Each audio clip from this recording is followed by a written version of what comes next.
बिस्मिल्लाहिर्रहमानिर्रहीम अल्लाहुम्मा सल्ली अला सय्यदिना व मौलाना मुहम्मदिन व अला आलिहि वसल्लम। यारा यारा का ये अमल झगड़े ख़त्म, मियाँ बीवी में मोहब्बत और उल्फत बेमिसाल। घरेलू झगड़े, मियाँ बीवी की नाचाकियाँ, मियाँ बीवी में मोहब्बत और उल्फत बढ़ाने, शौहर या बीवी के बुरे रवैये से निजात, और अगर जादू वगैरह की वजह से मामला तलाक तक पहुंच चुका है तो इसके लिए भी ये अमल लाजवाब है। इस अमल से सख्त वसीला शौहर भी मोहब्बत पर मजबूर हो जाता है और घर में मोहब्बत और राहत के दरवाज़े खुल जाते हैं। तो आज का अमल, अगर आपको इनमें से कोई मसला है तो ये आपके लिए है।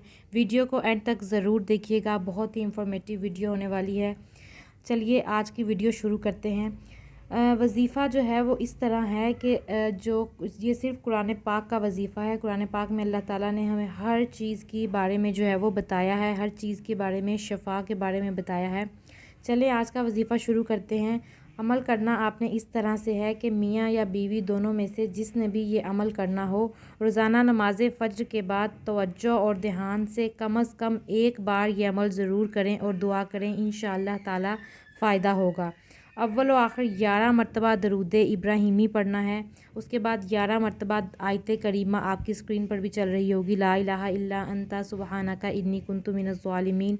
उसके बाद 11 मरतबा आपने सूरह फ़ातिहा मा तस्मिया यानी बिस्मिल्लाह के साथ जो है वो सूरह फ़ातिहा आपने 11 मरतबा पढ़नी है।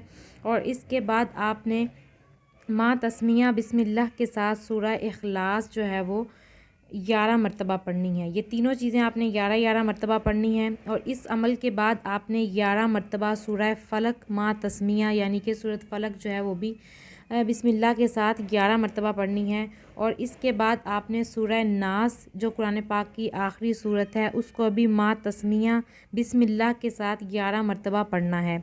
आखिरी जो है वो तीनों सूरतें सूरह फ़ातिहा और आयत करीमा ला इलाहा इल्ला अंता सुबहानका इन्नी कुन्तु मिनज़ ज़ालिमीन जो सूरह यूनुस की आयत है, ये पांचों चीज़ें जो हैं वो आपने 11 मरतबा पढ़नी है। और अव्वल आखिर 11 मरतबा दरूद इब्राहिमी पढ़ना है।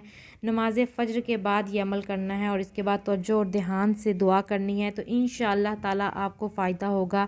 अगर आपको फ़ायदा हो तो कमेंट में बताइएगा ताकि दूसरे लोगों की भी हौसला अफजाई हो सके। अगर वीडियो अच्छी लगी हो तो उसको लाइक कर दें। अगर चैनल पर फर्स्ट टाइम है तो सब्सक्राइब करके बेल नोटिफिकेशन ऑन कर दें ताकि इस तरह के वज़ाइफ और इस्लामी इंफॉर्मेटिव वीडियोज़ आप तक पहुँचती रहें। जज़ाकल्लाह।